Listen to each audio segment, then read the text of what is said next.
Thank you so much for going down memory lane with me. Let me take you back to my junior year of high school. That'd be 1990, 1991. We were in the old high school there on Oak Southeast and First Street Southeast of Massillon, Ohio. It's no longer there. It's office buildings for school administration and whatnot. And the auditorium is also there where the swimming pool is and whatnot. But up further on Oak, there to 1 Paul Brown Drive is where the new, well, it's not new anymore. But anyway, you get the idea, you get the concept. Take you back to my junior year, 1990, 1991.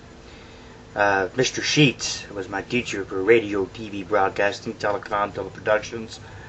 Call it what you will. Back then, the Teenage Mutant Ninja Turtles were popular. They were, the movie itself. Master Splinter. Many years ago in Japan, a pet of my master Yoshi. Mr. Sheets tell me, are you going to sign this? Sign what? This detention? Well, what did I do? He goes, you're talking in an evil voice and disrupting the class. I think I got more detentions from Mr. Sheets than I did in any of my years of school combined. So Mr. Sheets, that year, my junior year of high school, they had a little ditty about Mrs. Arrington, the monitor for detention. I'll get into that in my next memory lane video, I promise. But they had a detention slip in there, just like the detention slips were, and I had Mr. Sheets sign it, put on their detention date all year, disrupting class and all that other stuff, and Mr. Sheets got a kick out of that. He actually thought that that it was an honor for him to sign my yearbook in that particular page area on the detention slip. Anyways, getting back to what I was talking about there in my junior year, I carried a book bag around with all my stories in it. The Great Trip series, the Haunted Camp series, the Terror series, the Quest to Save the World. A lot of different variation stories. A lot of different ideas floated in my head, and I had a lot of different stories that I worked on. Dante Young, Chris Allen, 2 black kids that was in my radio, TV, broadcasting class, decided that I left my book bag to go talk to Mr. Sheets about something that we were working on in the studio. So I went into the part of the classroom there, and I asked Mr. Sheets if about a question. Well, I left my book bag in there. It was close to the end of the period and whatnot, and close to the end of the day at school. So that was my last class of the day. I'd gotten home. My cousin Sean had lived with me at the time. Lived with me and my mom and whatnot. His mom and his sister, and just a big house full of people. I'm making it that some other time, but I won't do it right now. But anyway, I opened up my bag to get something out, and all of a sudden, this foul funk odor comes out. Sean's like, "What the hell is that funk odor coming out of your book bag?" Well, I got in there and kind of put my hand in there. Big mistake. Had some moldy spaghetti that had been in there. A raw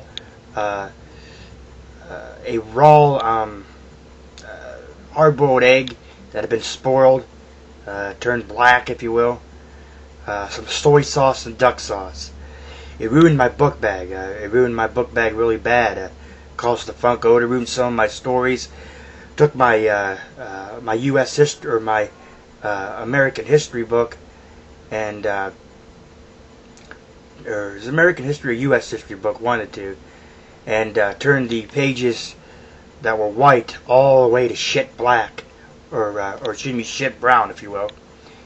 There was a big fiasco about that. Mr. Infantides, my teacher, asked me what had happened, and he was going to make me pay for it, but I told him it wasn't my fault, and he said, well, you know what, don't worry about it. But anyway, Chris Allen and Dante Young went ahead and they done that. They put that in my book bag and destroyed it. I just brought a little bit of my books I needed for the day, and a couple of folders with some stories in it and whatnot I usually worked on during study hall or during some free time I had. And Mr. Sheets had basically not done anything whenever something happened. I had people knocking books out of my hand and everything, but that was comes to the price of not having a book bag. Let's fast forward to my senior year, 1991-92. We were in a new high school. It had been a year since that incident with my book bag, and I told Chris Allen and Dante Young, I said, it's coming back. It's coming back. They thought I was weird. They thought, it was just something I was going to do, and they decided that that they were going to do whatever they had to do, to just basically laugh their butts off, thinking that I was weird. At about a week of saying that it's coming back, I brought back what I called the power bag. I said there was so much power in that bag, through stories, poems, and whatever I did, that nobody could touch it. Nobody could put it down. I sprayed Windex, Pine Sol. I sprayed Mr. Clean. I sprayed Comet in there. I'd done whatever I had to do to get that book bag smelling squeaky clean. When I brought it back, Dante and Chris couldn't believe it. During the course of my senior year, I got what they called seconds. Dante, Chris Allen, another black guy named Dana Wolford, Todd Woodard, Chris Hoffner, let's see, Paul Evans, and I think I'm missing somebody, Troy Stevenson. They decided what they were called seconds. Every time I'd done something, if I wrote a story, it was 20 seconds.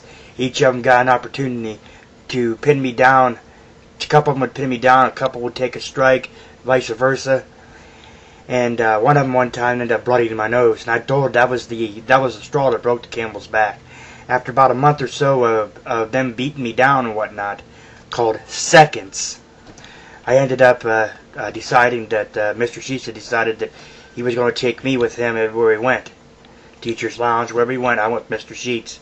Or excuse me, not Mr. Sheets, I was Mr. Dewald. Mr. Dewald back then was my teacher for my senior year of radio TV broadcasting. And anyways, it just got to the point where they decided that every time I did something that they didn't like or whatever, they had seconds on. And I took a beating from these kids. And maybe that's one of the reasons why I'm crazy today. One of the reasons. Maybe they jarred a few screws loose in my head, if you will. But it was just one of those things that I look back on now. And that book bag has no longer existed. It fell apart and everything. But my stories still exist to this day. And if you look at some of my haunted camp stories, you can still see the stains of some of the soy sauce and the duck sauce that they put on there. I look back on the seconds now. I got even with a couple of people. Paul Evans, they threw me in a soundproof room with him, and I ended up throwing him up against the wall and up against a bunch of boxes and kicked him a couple times there in the gut. Chris Allen, I got him a little bit there. I ended up kicking him a couple of times up against the corner there behind the sofa, turned the sofa up on him. But, other than that, though, my senior year was just a little bit of this, that, the other, I'd done what I had to do, just like my junior year. I'd done what I had to do. I've written stories ever since 1989, and on a rare occasion I get a chance to, I still do that. I still get the opportunity to write stories and poems and everything else. Call me crazy, stupid, whatever you want to call me. It doesn't matter. I enjoy writing, and I look back on that now with the spaghetti and everything, and just look back and think to myself, what were they thinking? Thank you so much for going down memory lane with me. I'll catch you next time.